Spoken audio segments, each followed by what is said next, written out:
نحمدہ ونصلی علی رسولہ الکریم اما بعد فاعوذ باللہ من الشیطان الرجیم بسم اللہ الرحمن الرحیم رب اشرح لی صدری ویسر لی امری واحلل عقدۃ من لسانی یفقہوا قولی۔ انسانی زندگی کے ارتقاء کے لیے اللہ رب العزت نے نکاح کے رشتے کو بابرکت بنایا، اور اللہ رب العزت کی جانب سے اس رشتے کو حرام قرار دیا گیا جو نکاح کے علاوہ کسی بھی بنیاد پر قائم ہوتا۔ ہم نے لاسٹ ٹائم اس حوالے سے نکاح کے بارے میں دیکھا تھا کہ رشتہ نکاح کی حقیقت، اس کی اہمیت، اس کی فضیلت، اس کے فوائد کیا ہیں۔ آج ہم اگلے موضوع پر بات کریں گے، اور ہمارا اگلا موضوع ہے رشتے کا انتخاب اور پیغام نکاح۔ ظاہر ہے کہ سیکھنے کی ضرورت ہے۔ یہ وہ باتیں ہیں کہ جس میں ہمیں نارملی اپنی سوسائٹی میں سنت سے متعلقہ امور نہیں ملتے، اور جس کو جو سمجھ ہوتی ہے وہ راستہ اختیار کر لیتا ہے۔ اللہ تعالیٰ سے دعا ہے ہمیں نبی صلی اللہ علیہ وسلم کی سنت کو جاننے، اس کو سمجھنے اور اس پر عمل پیرا ہونے کی توفیق عطا فرمائے۔ رشتے کے انتخاب کے حوالے سے لڑکے کے انتخاب کا معیار سامنے رکھنا چاہتی ہوں، پھر اس کے بعد ہم دیکھیں گے کہ پیغام نکاح کیسے دینا۔ بات لڑکے کی ہو یا لڑکی کی، میں سمجھتی ہوں اسے آپ یوں سمجھ لیں کہ رشتے کا انتخاب کرنا ہے نا تو سٹینڈرڈ کیسا ہونا چاہیے۔ لڑکے میں بس ایک بات زیادہ ہو جاتی کہ لڑکا جو ہے وہ حلال روزی کماتا ہو اور اپنے گھر والوں کی حفاظت کرنے کے لائق ہو، باقی سٹینڈرڈ ایک جیسا ہی ہے۔ سیدنا ابو سعید خدری بیان کرتے ہیں کہ رسول اللہ صلی اللہ علیہ وسلم نے ارشاد فرمایا، 3 خصائل میں کسی ایک بنیاد پر عورت سے شادی کی جاتی ہے: علی مالہا، اس کے مال کی بنیاد پر، علی جمالہا، اس کے جمال کی بنیاد پر، علی دینہا، اس کے دین کی بنیاد پر۔ آپ نے فرمایا تیرا دایاں ہاتھ خاک آلود ہو دین اور اخلاق والی عورت کا انتخاب کرنا۔ صحیح ابن حبان کی روایت ہے 1231 نمبر پر۔ اس حدیث سے ہمیں یہ پتہ چلتا ہے کہ یہ جو انسانوں کا مزاج ہے نا، کہ انسان جمال سے اٹریکٹ ہوتے ہیں، کسی کی خوبصورتی کی وجہ سے، کسی کے مال کی وجہ سے، اور آپ صلی اللہ علیہ وسلم کی ایک اور روایت سے پتہ چلتا ہے حسب نسب کی وجہ سے۔ تو ان تینوں کو کنڈیم کر کے آپ صلی اللہ علیہ وسلم نے حکم دیا دینداری کی بنیاد پر نکاح کرنا۔ میں دوسری حدیث بھی سامنے رکھنا چاہتی ہوں۔ آپ صلی اللہ علیہ وسلم نے فرمایا 4 چیزیں ہیں جن کی بنیاد پر نکاح کیے جاتے ہیں: حسب نسب، مال، جمال اور دینداری۔ تم دینداری کو ترجیح دینا۔ دینداری کو ترجیح دینے کے اعتبار سے ہمیں ضرور جائزہ لینے کی ضرورت ہے۔ ہمارے یہاں دینداری کا تعلق نارملی آئی ڈی کارڈ سے ہوتا ہے کہ کوئی اگر مسلمان گھرانے میں پیدا ہو گیا تو اس کو کنسیڈر کر لیا جاتا ہے کہ وہ مسلمان ہے، اور اس کا اتنا اسلامی کافی سمجھ لیا جاتا ہے۔ اور دوسرا سٹینڈرڈ ہمارے یہاں یہ ہوتا ہے کہ کسی کے والدین دیندار ہیں، یعنی یہ فلاں کا بیٹا ہے اور فلاں گھرانے سے تعلق رکھتا ہے۔ گھرانہ میٹر کرتا ہے کہ گھرانہ اگر دیندار ہے تو لڑکے کو بھی یا لڑکی کو بھی دیندار کنسیڈر کر لیا جاتا ہے۔ اسی طرح سے تیسری بات یہ ہے کہ بعض اوقات کسی کی دینداری کے لیے، میں معذرت چاہتی ہوں اس حوالے سے کیونکہ آج ہمارے یہاں دینداری کی 2 بنیادیں دیکھی جاتی ہیں، اور وہ دینداری کی نہیں، معذرت کے ساتھ دہشت گردی کی علامات سمجھی جاتی ہیں، داڑھی اور حجاب۔ تو ہمارے یہاں اگر کسی نے داڑھی رکھی ہے تو اس کو کہیں گے صوفی صاحب، مولوی صاحب۔ اب اس داڑھی کے پیچھے کیا ہے کوئی جاننا ہی نہیں چاہتا۔ تو دینداری کی یہ بنیاد نہیں ہے۔ دینداری کا مطلب یہ ہے کہ کوئی دین پر عمل پیرا ہے، کوئی 5 وقت کی نمازوں کا پابند ہے، باجماعت نمازیں ادا کرتا ہے۔ دینداری میں دوسرا جو اس کا بڑا پہلو ہے اس کا اخلاق ہے۔ نبی صلی اللہ علیہ وسلم سے ایک دفعہ سیدہ ام سلمہ نے پوچھا تھا کہ اللہ کے رسول، اگر کسی عورت کے 1 سے زائد شوہر ہوں، یعنی وہ پہلے کسی کے نکاح میں تھی، فوت ہو گیا، اب دوسرا نکاح کر لیا، یا پہلے کسی کے نکاح میں تھی، طلاق ہو گئی، اب کہیں اور نکاح ہو گیا، اگر کسی کے 1 سے زائد شوہر ہوں تو جنت میں وہ کس کے حصے میں آئے گی؟ تو آپ صلی اللہ علیہ وسلم نے فرمایا جس کے اخلاق سب سے اچھے ہوں۔ پھر آپ نے فرمایا ام سلمہ اخلاق والے تو جنت کی بہاریں لوٹ کر لے گئے. اخلاق نارملی ہمارے یہاں نہ کسی کی نماز کو دیکھا جاتا ہے، نہ کسی کے اخلاق کو دیکھا جاتا ہے، نہ کسی کی حلال کمائی کو دیکھا جاتا ہے. پھر دیکھا کیا جاتا ہے؟ کوئی ڈریس اپ کیسا ہوتا ہے، ظاہری شخصیت. میں یہ نہیں کہتی کہ اس کو نہیں دیکھنا چاہیے، کیونکہ نبی صلی اللہ علیہ وسلم کی احادیث سے ہمیں پتہ چلتا ہے کہ جیسے مرد چاہتے ہیں کہ عورت انہیں خوبصورت دکھے، ایسے عورت بھی چاہتی ہے کہ مرد اسے خوبصورت دکھے، لہٰذا اپنی بیٹیوں کا نکاح جمال والے شخص سے کیا کریں، یعنی بدصورت لوگوں سے نکاح نہ کریں، کیونکہ زیادہ آپس میں محبت اور آپس کے تعلق کے استحکام کے لیے ایک ضرورت یہ بھی ہے. یہ ضمناً میں نے یہاں پہ آپ کے سامنے اس لیے رکھ دیا کہ ہم بات کر رہے ہیں کہ دینداری کا جو نارملی مفہوم لیا جاتا ہے وہ کیا ہے، جبکہ اصل دینداری کیا ہے کہ کوئی توحید پرست ہو، کسی کا عقیدہ درست ہو، کوئی نماز کی پابندی کرتا ہو، اور اگر کوئی باجماعت نماز ادا کرتا ہے تو پریفریبلی اس کے ساتھ نکاح کرنا چاہیے. آج کے دور میں باجماعت نماز والا معاملہ جو ہے چونکہ اس قدر کم ہو گیا، اس لیے میں سمجھتی ہوں کہ کم از کم کوئی 5 وقت کا پختہ نمازی ضرور ہو. اچھا، تیسری چیز جو ہے وہ اس کا اخلاق اچھا ہو، کیونکہ جب کسی کا خلق اچھا نہیں ہوتا تو اس کی وجہ سے نباہ ہونے کے چانسز نہیں رہ جاتے. کسی کی زبان اگر زیادہ سخت ہے اور کوئی اگر صبر کرنے والا نہیں ہے اور بات بے بات غصہ کرتا ہے تو ظاہر ہے کہ لڑکی کا نکاح کرتے ہوئے اسے بھینٹ تو نہیں چڑھانا. اسی طرح سے لڑکے کا نکاح کرتے ہوئے اسے کسی لڑکی کی بھینٹ تو نہیں چڑھانا نا. پھر آپ دیکھیے کہ لڑکے کے لیے حلال کمائی، اور پھر اگلی چیز جو ہے پاک دامنی، یعنی عفیف ہو، پاک دامن ہو، اپنی عزت کی حفاظت کرنے والا ہو اور اپنی عزت کی حفاظت کرنے والی ہو.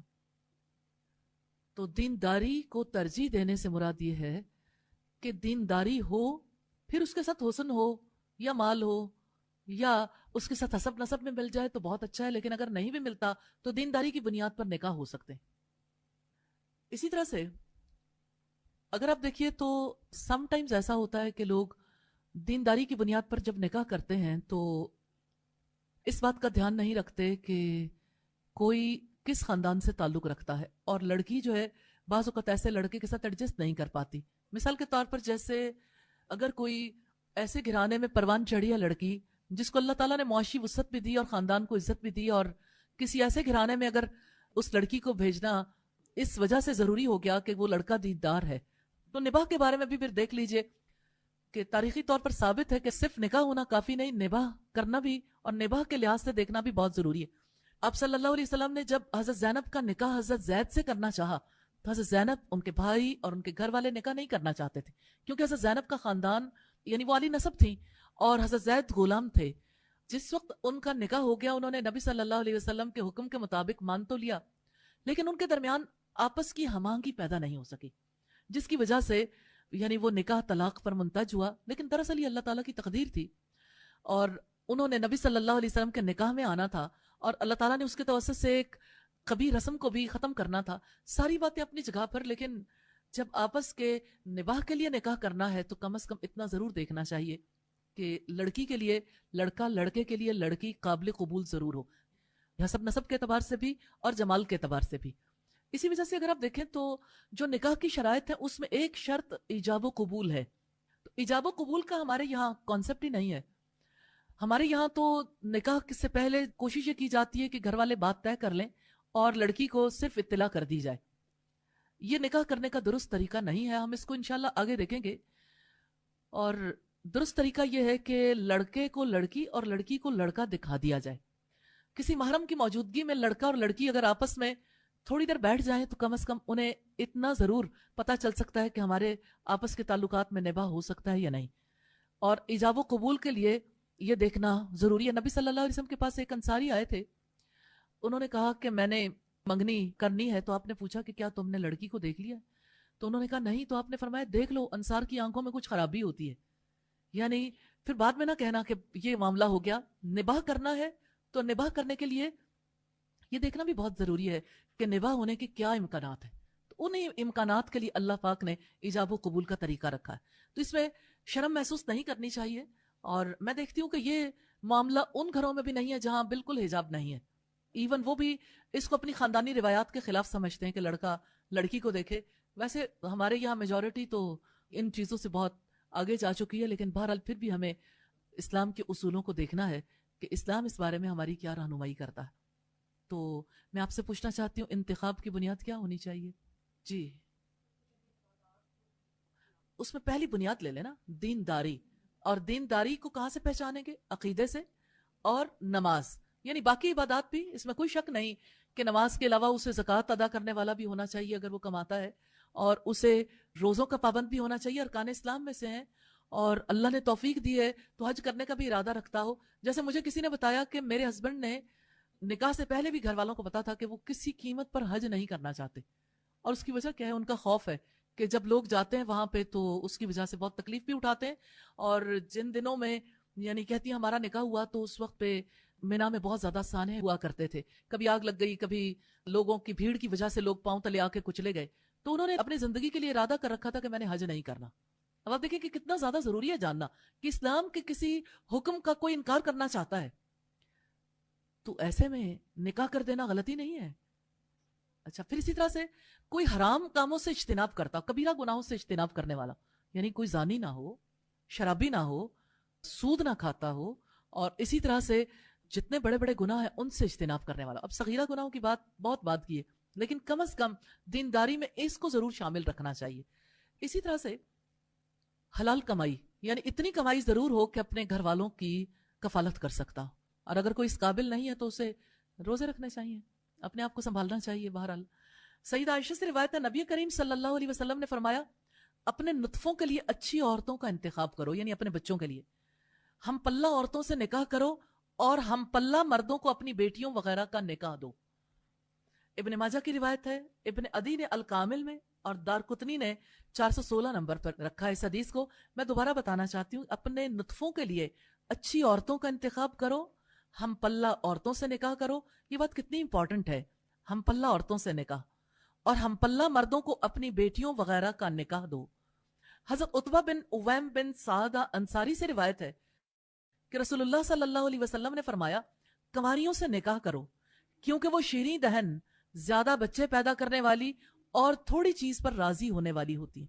ابو داؤد کی 1861 نمبر روایت بہت امپورٹنٹ ہے. آپ صلی اللہ علیہ وسلم نے فرمایا کنواری عورتوں سے نکاح کرو. حالانکہ قرآن حکیم میں آتا ہے کہ اپنے نکاح کے بغیر بیٹھے رہنے والوں کے بھی نکاح کر دو. اس کا مطلب یہ ہے کہ اگر کوئی نکاح کرنا چاہے تو پریفریبلی اس کے سامنے کنواری لڑکی ہونی چاہیے. لیکن یہ بات نہیں ہے کہ بیوہ سے کوئی نکاح نہیں کر سکتا یا طلاق یافتہ سے نہیں کر سکتا. کنواری لڑکی سے نکاح کرنے والا بھی جو خواتین کا مزاج ہوتا ہے اس سے آشنا نہ ہو تو ظاہر ہے کہ کنواری لڑکیوں کا معاملہ پھر بھی مختلف ہوتا ہے، تھوڑی جھجک ہوتی ہے، بہت زیادہ مطالبات نہیں کرتی، اور پھر یہ ہے کہ بہت زیادہ آؤٹ سپوکن بھی نہیں ہوتی کہ مرد کی اطاعت نہ کریں اور مرد کے ساتھ اچھا برتاؤ کرنے والی نہ ہو. لیکن بیوہ یا طلاق یافتہ عورت جو ہوتی ہے اس نے زمانہ دیکھا ہوتا ہے، اور کسی بھی مرد کو ڈیل کرنا اس کے لیے بہت زیادہ آسان ہوتا ہے. اور مرد ایسی عورتوں کی نارملی یعنی اس میچورٹی لیول تک آتے ہوتے اسے بہت ٹائم لگ جاتا ہے. قرآن حکیم میں آتا ہے نا سورہ یوسف میں اِنَّ کَیْدَکُنَّ عظیم، ان عورتوں کی چالیں بڑی عظیم ہیں. اگرچہ وہ دینداری کی بنیاد پر ہو تو وہ بات ختم ہو جاتی ہے، لیکن بہرحال ایک انسان کی جو میچورٹی لیول ہے وہ زیادہ ہو جاتا ہے، تو اگر مرد کا میچورٹی لیول کم ہو تو اس کے لیے مشکلات پیدا ہو جاتی ہیں. اس لیے آپ صلی اللہ علیہ وسلم نے فرمایا کنواریوں سے نکاح کرو کیونکہ وہ شیریں دہن، زیادہ بچے پیدا کرنے والی، تھوڑی چیز پر راضی ہونے والی ہوتی ہیں. حضرت ابن عمر سے مروی ہے کہ رسول اللہ صلی اللہ علیہ وسلم نے فرمایا تم میں سے کوئی اپنے بھائی کے پیغام نکاح پر پیغام نکاح نہ دے تا وقت یہ کہ اس سے پہلے پیغام نکاح دینے والا خود چھوڑ دے یا پیغام نکاح دینے والا اجازت دے دے. یہ بخاری کی 5142 نمبر روایت. بھائی کے پیغام نکاح پر پیغام دینا، اس سے کیا مراد ہے؟ اس سے مراد یہ کہ کسی نے کسی کے گھر نکاح کا پیغام دے رکھا ہے. اب اگر دوسری طرف سے بھی رشتہ آ جاتا ہے تو گھر والے ڈبل مائنڈڈ ہو جاتے ہیں، اس لیے پہلے اس رشتے کے بارے میں گھر والوں کا ڈیسیژن ہو لینے دیں. اگر آپ کو پتہ چل گیا ہے تو پھر پیغام کے اوپر پیغام نہ بھیجیں. اگر وہ خود چھوڑ دے یا پیغام نکاح دینے والا اجازت دے دے تو پھر کوئی حرج کی بات نہیں ہے. لڑکے کے انتخاب کا معیار اگر دیکھیں تو نبی صلی اللہ علیہ وسلم سے حضرت ابو ہریرہ نے روایت کیا، فرمایا جب تمہارے پاس ایسا آدمی رشتہ مانگنے آئے جس کا اخلاق اور دین تمہیں پسند ہو تو اسے رشتہ دے دو. اگر تم یوں نہیں کرو گے تو زمین میں بہت زیادہ فتنہ فساد پیدا ہو جائے گا. ابن ماجہ کی 1967 نمبر روایت ہے, ترمذی کی 1084 نمبر روایت ہے. ایسا آدمی رشتہ مانگنے آئے جس کا اخلاق اور دین تمہیں پسند ہو. کیا بات پتہ چلتی ہے اس سے؟ اخلاق کو دیکھنا بہت ضروری ہے. اخلاق اور دین تمہیں پسند ہو تو اسے رشتہ دے دو. یعنی بہت زیادہ پھر اس معاملے میں تردد سے کم نہیں لینا چاہیے, رشتہ کر دینا چاہیے. اور آپ نے یہ جو فرمایا کہ اگر یوں نہیں کرو گے تو زمین میں بہت زیادہ فساد پیدا ہوگا, تو اس کا مطلب یہ ہے کہ لڑکیوں کی عمر بڑھتی جائے گی, اور پھر ایسا بھی ہو سکتا ہے کہ کوئی بغیر نکاح کے رہ جائے, اور لڑکے جو ہیں وہ باہر تانک جھانک شروع کر دیں گے, اور سوسائٹی کا امن متاثر ہوگا, اور سوسائٹی کی شرافت متاثر ہوگی, اور باہمی ایک دوسرے پر اعتماد نہیں رہے گا, اور خاندان ایک دوسرے سے نالاں ہو جائیں گے. جس خاندان کی بیٹی پر کسی نے نظر رکھ لی, ظاہر ہے کہ وہ خاندان تو اس لڑکے کو یا اس گھرانے کو نہیں چھوڑے گا جس گھرانے کی طرف سے بیٹی کے حق میں کوئی کمی بیشی ہوئی. تو صاحب اخلاق سے رشتہ کرنا چاہیے. اور صاحب اخلاق کے پہلی صفت کیا ہے؟ اخلاق والا کون ہوتا ہے؟ جو اللہ تعالیٰ سے سب سے زیادہ ڈرتا ہے. تقوی والا اخلاق والا ہے. جو اللہ تعالیٰ سے ڈرتا ہے وہ اپنی بیوی سے خراب معاملہ کرتے ہوئے بھی ضرور ڈرے گا. جو اللہ سے نہیں ڈرتا, جو اللہ سے بے خوف ہے, رشتہ توڑتے ہوئے اسے لمحہ بھی نہیں لگتا. پھر نہ انسان کا حسن کام آتا ہے, نہ مال, نہ حسب نسب, نہ تعلیم. جس بنیاد پر بھی شادی کی جاتی ساری بنیادیں ختم ہو جاتی ہیں. اخلاق والے تو جنت کی بہاریں لوٹ کر لے گئے. اخلاق بہتر ہونا ضروری ہے. اور پھر آپ دیکھیے کہ تقوی کی اتنی زیادہ اہمیت ہے کہ نبی صلی اللہ علیہ وسلم نے اس بارے میں ارشاد فرمایا. آپ صلی اللہ علیہ وسلم نکاح کے موقع پر تو خاص طور پر ایسی آیات کی تلاوت کرتے تھے جو تقوی سے متعلق ہوتی. 3 آیات, جیسے سورہ النساء کی پہلی آیت, سورہ آل عمران کی آیت نمبر 102, اور سورہ الاحزاب کی 70 اور 71 ہے. یہ آیات ہیں جس میں تقوی کا تذکرہ ہے. حقیقت یہ ہے رشتہ نکاح کے لیے تقوی بہت بڑی بنیاد ہے. تقوی, کیونکہ اللہ کا ڈر اور اللہ سے امید باندھنا, اگر یہ 2 کام کسی کو نہ آتے ہوں وہ رشتہ نہیں نبھا سکتا. اس رشتے میں خوبصورتی کبھی نہیں پیدا ہو سکتی. کیونکہ اللہ سے امید رکھنے والا یا اللہ سے امید رکھنے والی اگر اپنے پارٹنر میں کوئی خرابی بھی دیکھیں گے نا, تو اللہ سے امید باندھ کر, اللہ کا خوف رکھ کے اس کی اس خرابی کو معاف بھی کر دیں گے. لیکن اگر کسی کو اللہ سے امید باندھنی ہی نہیں آتی, اس کے اندر تقوی نہیں ہے, تو پھر تقوی کی عدم موجودگی میں دوسرا جو رویہ جنم لیتا ہے وہ توقعات کا ہے. تقوی کے مقابلے میں جب توقعات ہوتی ہیں تو گلے پیدا ہوتے ہیں, اور گلے پیدا ہوتے ہیں تو رشتہ نہیں نبھتا. گلے پیدا ہوتے ہیں نا, تو ظاہر ہے آپ دنیا میں دیکھتے ہیں اتنی بڑی تعداد میں پھل پیدا ہو گئے, سبزیاں پیدا کی, اجناس پیدا ہوئے, پھر کیا ہوگا؟ ساری سبزی کسان گھر استعمال کر لیتا ہے, یہ سارا اجناس گھر استعمال کر لیتا ہے, وہ بیچتا ہے, اس سے نفع اٹھاتا ہے. اور آپ دیکھیں کہ جہاں گلے پیدا ہوتے ہیں نا, گلے بھی بکتے ہیں. گلوں کی وجہ سے پورا ماحول خراب ہو جاتا ہے. تقوی پر بنیاد رکھیں, توقعات پر نہیں. تقوی, اللہ کا تقوی, یہی انسان کی عزت کی بنیاد بھی ہے, اللہ کی نظروں میں عزت کی. ان اکرمکم عند اللہ اتقاکم, بے شک تم میں سے سب سے زیادہ عزت والے وہ ہیں جو سب سے زیادہ تقوی والے ہیں. والے وہ ہیں جو سب سے زیادہ تقوی والے ہیں.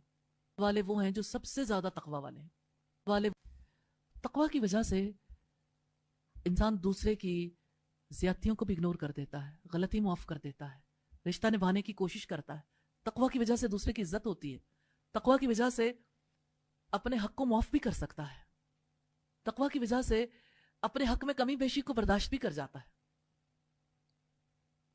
تو جب نکاح کیا جاتا ہے تو اس کی بنیاد کو ضرور میٹر کرنا چاہیے. جب نکاح کیا جائے تو بنیاد کیا ہے؟ دینداری, تقوی.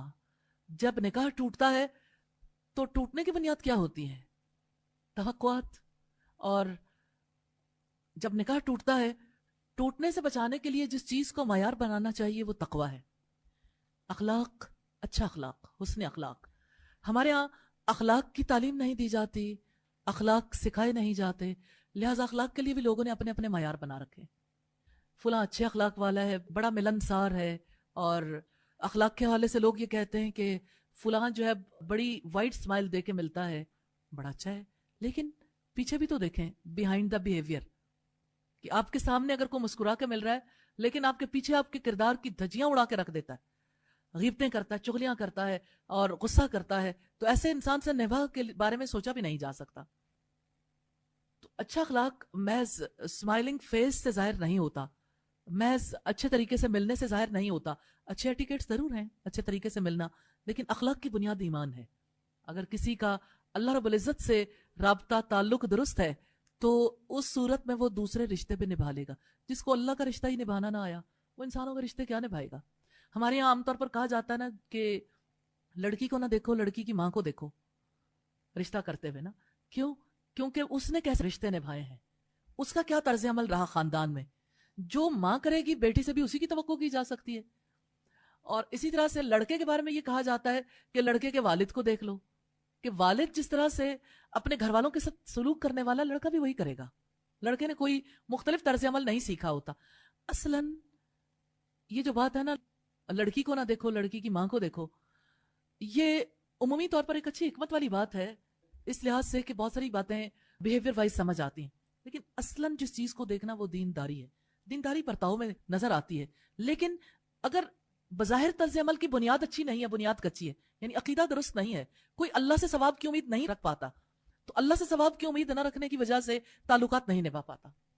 کیونکہ اللہ سے ثواب کی امید رکھنے والا کرتا چلا جاتا ہے، حسن سلوک کرتے ہوئے اسے کبھی اسے اکتاہٹ نہیں ہوتی، کیونکہ وہ جانتا ہے کہ میرا رب مجھے اجر دے گا. لیکن جب کوئی انسانوں سے امید باندھتا ہے تو اس کو گلے پیدا ہوتے ہیں، غیبتیں، چغلیاں، پورے خاندان میں ایک سسرالی مسئلہ پیدا ہو جاتا ہے. تو سسرالی مسئلہ جب پیدا ہو جاتا ہے تو اس مسئلے کو سولو کرنے کے لیے بھی بنیادی طور پر اللہ رب العزت کے ساتھ ناتا جوڑنا ضروری ہو جاتا ہے، کیونکہ اس کے بغیر کوئی سیدھا نہیں ہو سکتا. تو تقوی کا معیار ضروری ہے. اور اگر آپ دیکھیں کہ کسی کی زندگی کی بنیاد فجور پر ہے، تقوی پر نہیں ہے، تو ظاہر ہے فجور پر ہے. تو ایسے میں تعلقات کے نباہ کی توقع نہیں رکھی جا سکتی. اب آپ دیکھیے کہ فرض کریں کہ کسی کی غصہ بہت آتا ہے، غصے میں وہ پیٹ ڈالتا ہے، اور غصے کے ساتھ اس کی بات بھی سچی نہیں ہوتی، کبھی وعدہ بھی پورا نہیں کرتا، امانت کا خیال بھی نہیں رکھتا، اور حیا کے تقاضوں کا بھی اسے پتہ نہیں ہے. یا تو اس کے پاس مال ہے یا جمال، حسب نسب بھی ہے. لیکن آپ دیکھیں کہ کوئی کہتا ہے کہ فلاں ہماری برادری کا ہے، شادی کر دیتا ہے، نہیں دیکھتا لڑکا زانی ہے، شرابی ہے، کوئی اور کبھی آتے تو نہیں ہے، جواری تو نہیں ہے، یا سود خور تو نہیں ہے.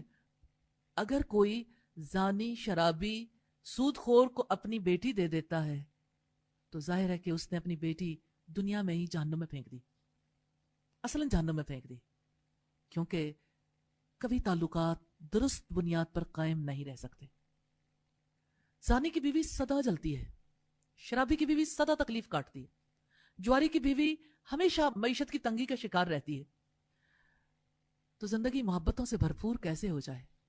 اللہ رب العزت نے تو فرمایا وَمِنْ آيَاتِهِ أَنْ خَلَقَ لَكُم مِّنْ أَنفُسِكُمْ أَزْوَاجًا لِتَسْكُنُوا إِلَيْهَا وَجَعَلَ بَيْنَكُم مَّوَدَّةً وَرَحْمَةً.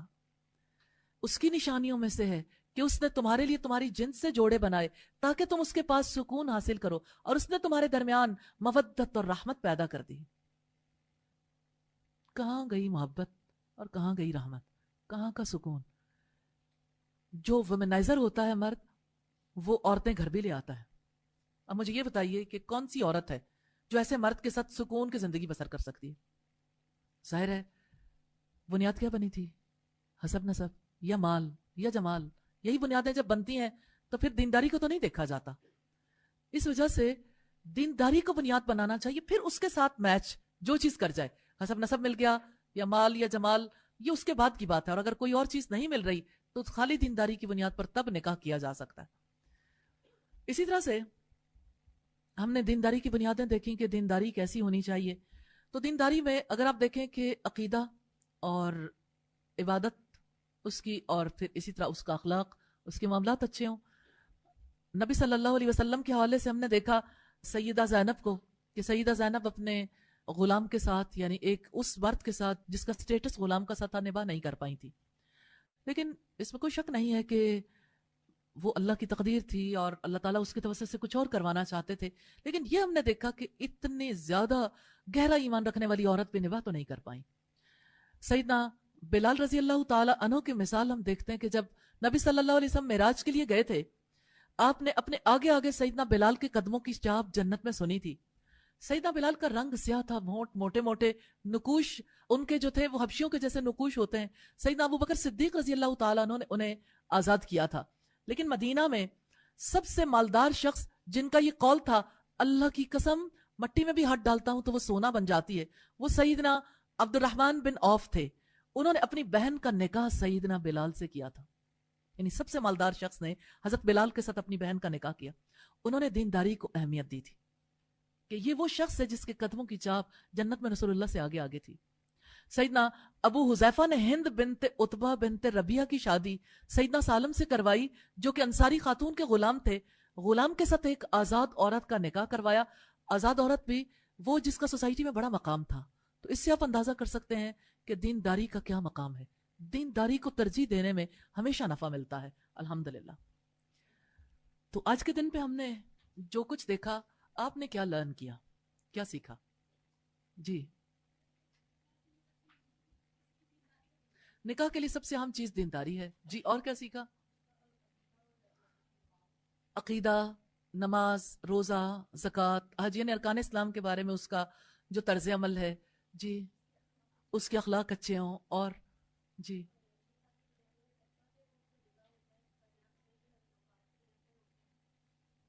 نکاح کی بنیاد تقوی پر ہو تو نباہ ہو جاتا ہے اور زندگی سکون والی بن جاتی ہے. اور اگر نکاح کی بنیاد تقوی نہ ہو, توقعات ہوں, تو نباہ مشکل ہو جاتا ہے. جی, اور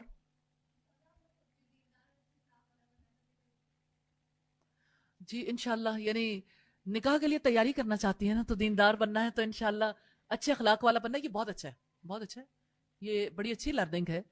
آپ نے آنے والے کل میں اچھی بیویاں ثابت ہونا ہے انشاءاللہ. انشاءاللہ ریلیشن نبھانا سیکھنا ہے نا, تو ریلیشن نبھانے کے لیے یہ بنیادی چیزیں ہیں جو آپ سیکھ رہے ہیں الحمدللہ. لیکن اب اگر نیت شامل ہوگی تو اللہ تعالیٰ اس کا اجر دے گا انشاءاللہ. جی, کوئی اور بات کہنا چاہیں؟ جی, جی, جو اللہ سے ڈرتا ہے وہ بیوی سے برا سلوک کرتے ہوئے اللہ سے ڈرے گا. جی,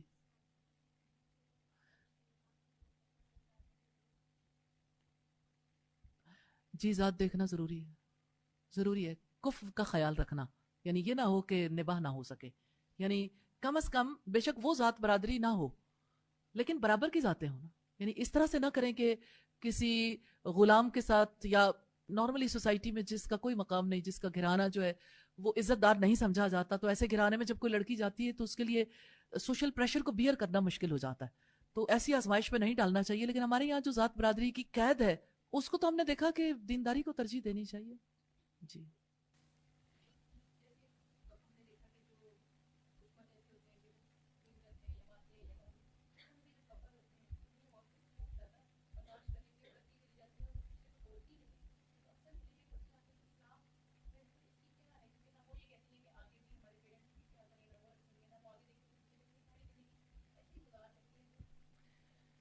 دیکھیں جب کسی کا رشتہ ہو جائے کسی ایسے فرد کے ساتھ جو زانی ہے یا شرابی ہے یا بے دین ہے, اب وہ کیا کرے؟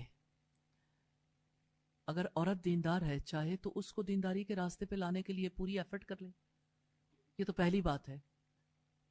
چاہے تو اپنے بچوں کی اچھی تربیت اگر وہ اس پوزیشن میں ہے کہ وہ کر سکتی ہے تو وہ ایسے میں توقع رکھ سکتی ہے اپنے شوہر پر بھی کوشش کر کے, تو ضرور نبھانا چاہیے. اگر وہ سمجھتی ہے کہ یہ میری بساط سے باہر ہے تو وہ خلا لے سکتی ہے, الگ ہو سکتی ہے, اس میں کوئی ایسی بات نہیں ہے. اگر کوئی عورت یہ سمجھتی ہے کہ کوئی اور بات نہیں ہے لیکن میرا مزاج ہی نہیں ملتا, نبھا نہیں ہو سکتا, اور عورت خلا لینا چاہے تو اسے روکتا نہیں ہے اسلام. بلا جواز کسی عورت کا خلا لینا اچھا نہیں سمجھا جاتا, کہ اسے نبی صلی اللہ علیہ وسلم نے فرمایا کہ ایسی عورت جنت کی خوشبو بھی نہیں پا سکے گی. لیکن جواز کے ساتھ کوئی بھی خلا لے سکتا ہے, الگ ہو سکتے ہیں. ایسی چیز کو جاری نہیں رکھنا چاہیے جس کی وجہ سے اپنا دین ایمان اور بچوں کا معاملہ بھی خراب ہو جائے. جی,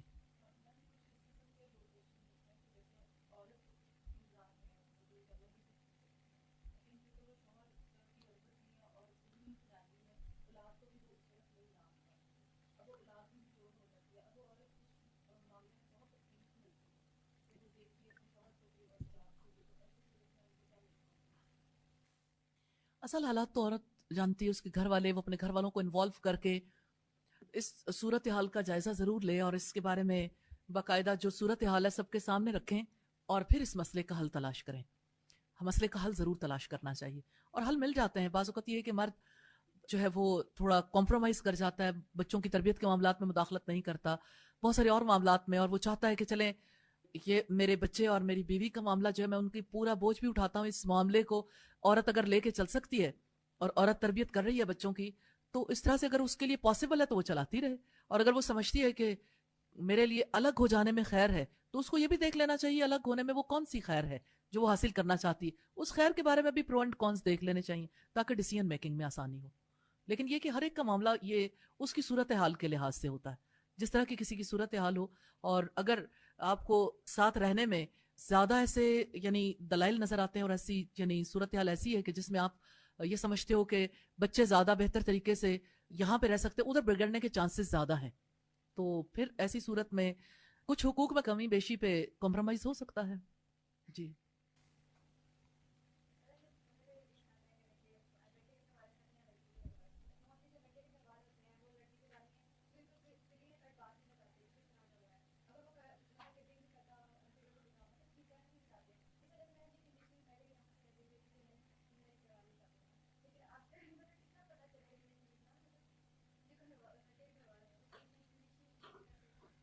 اچھا ٹھیک ہے. آپ کہتے ہیں کہ یہ کیسے پتا چلے کوئی دیندار ہے؟ اگر آپ لوگوں میں سے کوئی یو ایس اے کی ایمبیسی میں اپلائی کرتا ہے کہ مجھے ویزا چاہیے, ٹھیک ہے, یا آپ یو کے جانا چاہتے ہیں, یا آپ امیگریشن کے لیے اپلائی کرتے ہیں, تو آپ کے بارے میں وہ کہاں سے پتا کروائیں گے؟ پتا کروائیں گے اس کے لیے انویسٹیگیشن کہاں تک ہوگی؟ بینک اکاؤنٹس تک بھی. آپ کے پیچھے کسی جگہ پہ آپ کے آباء و اجداد جہاں رہتے تھے وہاں سے لے کے اب تک آپ کس طرح کے معاملات میں مبتلا رہے, آپ کی زندگی کیسے, پورے طریقے سے چھان پھٹک کے پھر آپ کے بارے میں ڈیسائیڈ کرتے ہیں. یوں ہی نہیں, زندگی ہے بھائی, زندگی کے لیے پتا کرنا چاہیے. پیرنٹس کو یہ کہنا چاہیے کہ پتا کریں کہ مجھے جب تک یہ تسلی نہیں ہوگی تو اس وقت تک میں اس کے لیے تیار نہیں ہوں. تو تسلی ہونی چاہیے, اس میں تسلی کروانی چاہیے اور اللہ سے مدد مانگنی چاہیے. اللہ تعالیٰ آسانی کریں گے اور پتہ لگ جاتا ہے ارد گرد والوں سے. خاندان کون سے چھپے ہوئے دنیا میں ہی رہتے ہیں, اور کسی بھی رابطے تعلق سے پتہ کروانا بالکل آسان ہے, مشکل نہیں ہے, مشکل نہیں ہے کسی کے لیے بھی پتہ کروانا. نبی صلی اللہ علیہ وسلم نے ارشاد فرمایا النکاح من سنتی, نکاح میری سنت ہے. فمن رغب عن سنتی, جو میری سنت سے اعراض کرے, منہ موڑے, فلیس منی, وہ مجھ سے نہیں ہے. اس سے نکاح کی اہمیت کا ہمیں اندازہ ہوتا ہے. الحمدللہ جب کبھی ماں باپ یہ محسوس کریں کہ اب اولاد شادی کے قابل ہو گئی تو انہیں رشتے کے لیے بات چیت کا آغاز کرنا چاہیے. یہاں ایک بات میں ضرور واضح کرنا چاہوں گی کہ یہ آغاز کیا ہمیشہ لڑکے والوں کی طرف سے ہوگا یا لڑکی والوں کی طرف سے بھی ہو سکتا ہے. تو میں پہلی حدیث جو آپ کے سامنے رکھنا چاہتی ہوں وہ لڑکی والوں کی طرف سے آغاز کے حوالے سے ہے, کیونکہ اسلام تکلف پسند نہیں ہے, اور جو فرائض جن کو ادا کرنا ہے اور سنتیں جن کو پورا کرنا ہے اس کے لیے لازم ہے کہ اس میں تاخیر نہ کی جائے. سیدنا عقبہ بن عامر سے روایت ہے کہ نبی صلی اللہ علیہ وسلم نے ایک شخص سے کہا اتردا ان ازوجک فلانا, کیا تم راضی ہو کہ فلاں عورت سے تمہاری شادی کر دوں؟ اس نے کہا جی ہاں. پھر آپ نے عورت سے پوچھا اتردین ان ازوجک فلانا, کیا تم راضی ہو کہ تمہارا نکاح میں فلاں مرد سے کر دوں؟ تو اس نے کہا جی ہاں. چنانچہ آپ نے ان دونوں کی شادی کر دی, اور پھر اس مرد نے اس سے صحبت کی مگر حق مہر مقرر نہیں کیا اور نہ اسے کچھ دیا. یہ ان لوگوں میں سے تھا جو حدیبیہ میں شریک ہو چکے تھے. شرکائے حدیبیہ کو خیبر میں سے حصہ ملا تھا. یہ آپ جانتے ہیں کہ حدیبیہ کے فوراً بعد اللہ پاک نے خیبر فتح کروا دیا تھا, اور پھر اس میں سے ان لوگوں کو حصہ ملا تھا. جب اس کی وفات کا وقت قریب آیا تو اس نے یہ بات کہی کہ رسول اللہ نے فلاں عورت سے میری شادی کر دی تھی مگر میں نے اس کے لیے مہر مقرر نہیں کیا تھا, نہ اسے کچھ دیا تھا, اور میں تمہیں گواہ بناتا ہوں کہ میں اسے مہر میں اپنا خیبر کا حصہ دیتا ہوں. چنانچہ اس عورت نے وہ حصہ لیا اور پھر اسے 1,00,000 میں فروخت کر دیا. اس دور کی بات ہے جب 1,000 بھی بہت بڑی بات تھی, اور یوں یعنی اسلام کے اس پیارے قانون کی وجہ سے اور نکاح کی شرط کی وجہ سے عورت کو اتنا بڑا نفع نصیب ہوتا ہے الحمدللہ. تو یہاں اس حدیث کے حوالے سے ہمیں پتہ چلتا ہے کہ اگر عورت اپنی رضامندی کا اظہار کر دے اور مرد بھی اظہار کر دے تو ایسے میں نکاح ہو سکتا ہے.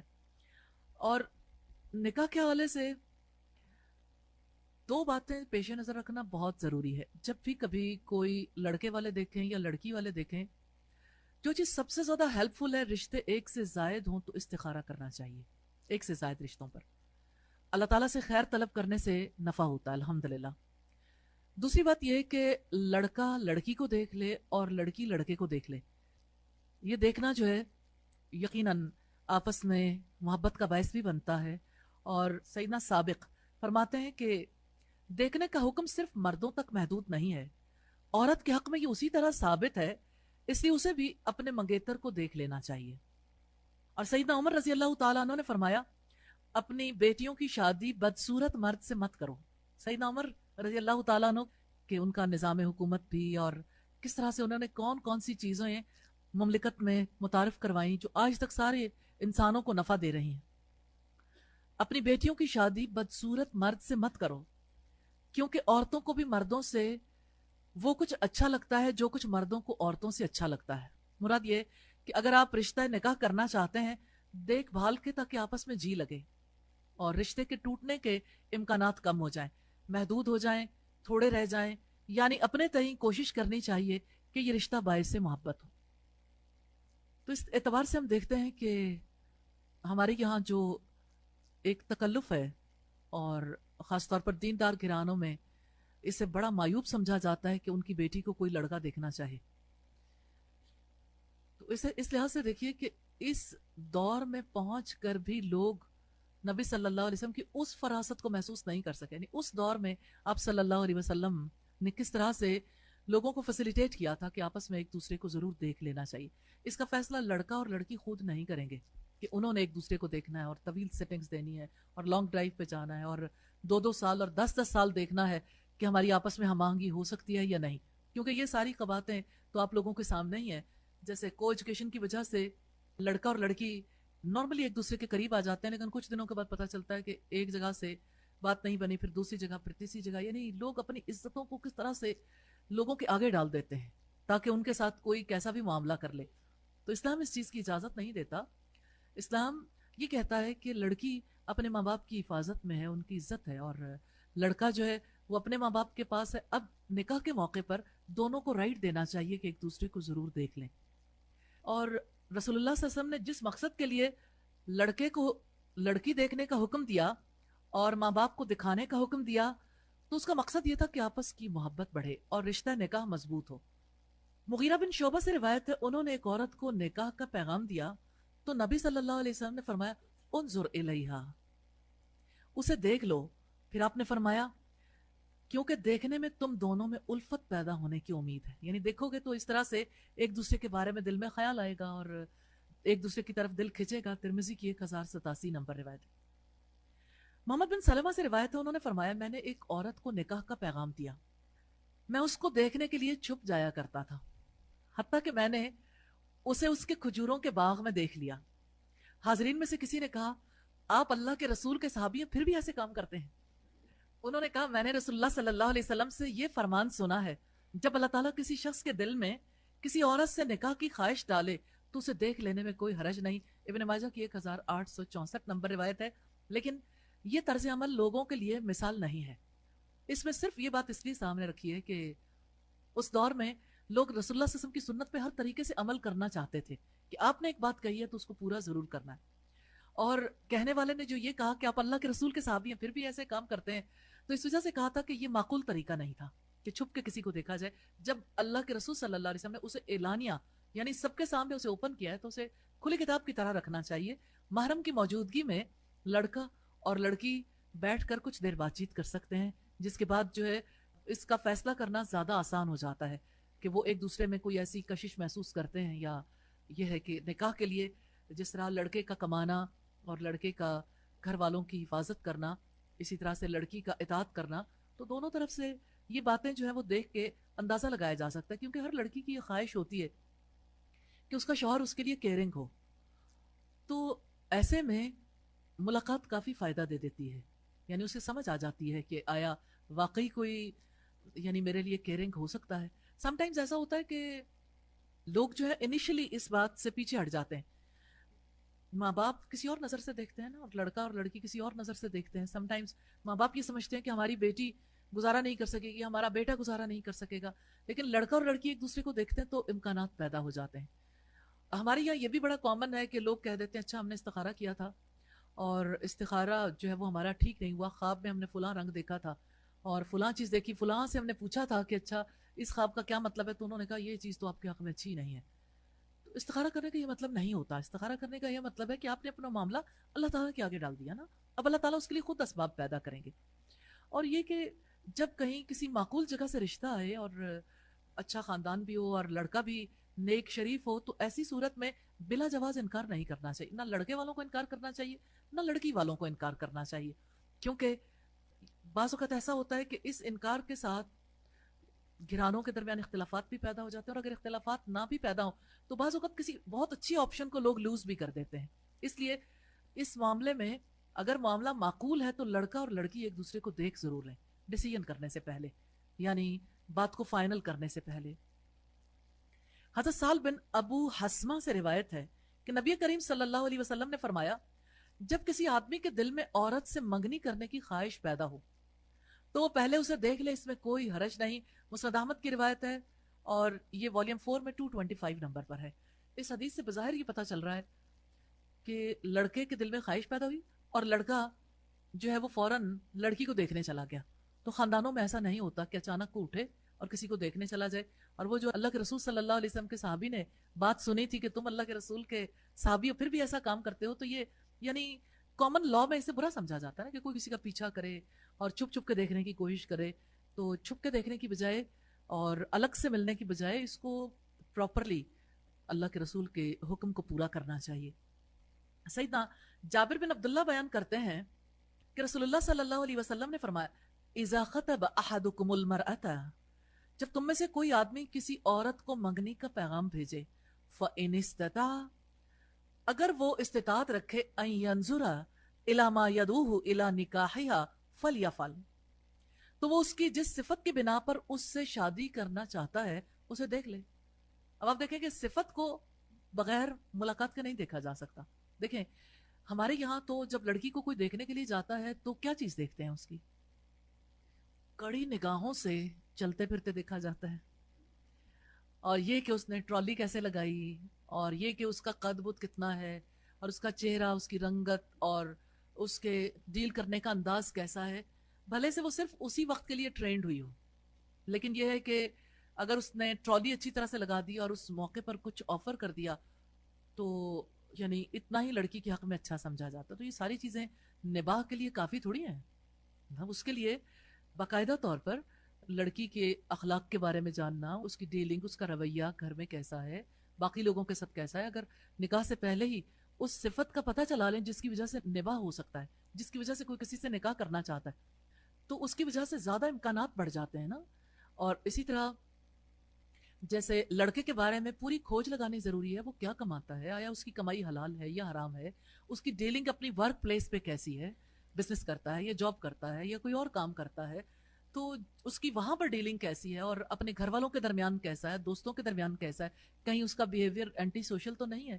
کچھ لوگ ایسے ہوتے ہیں جو کسی سے ملنا جلنا ہی پسند نہیں کرتے, تو لڑکیوں کی زندگی عذاب ہو جاتی, کیونکہ پھر لڑکا یہ بھی نہیں چاہتا کہ لڑکی بھی کسی سے جا کے ملے, حتیٰ کہ ماں باپ سے ملنے پر بھی پابندی لگا دیتے ہیں. تو ایسے میں یعنی ایک تکلیف دہ صورتحال پیدا ہو جاتی ہے. تو بہتر ہے کہ ان چیزوں کو جانچ پرکھ لیں پہلے سے ہی. اور اب یہ دیکھیے کہ لڑکی کے بارے میں جس چیز کو جانچنے کی ضرورت ہے وہ اس کی صفات ہیں, اس کے اوصاف ہیں, کہ اس کے اندر جھکنے کا پہلو کتنا ہے, کیا وہ اطاعت کر سکتی ہے, کیا وہ حفاظت کرنے کے قابل ہے, اپنی عزت کی حفاظت بھی اور گھر کی حفاظت بھی.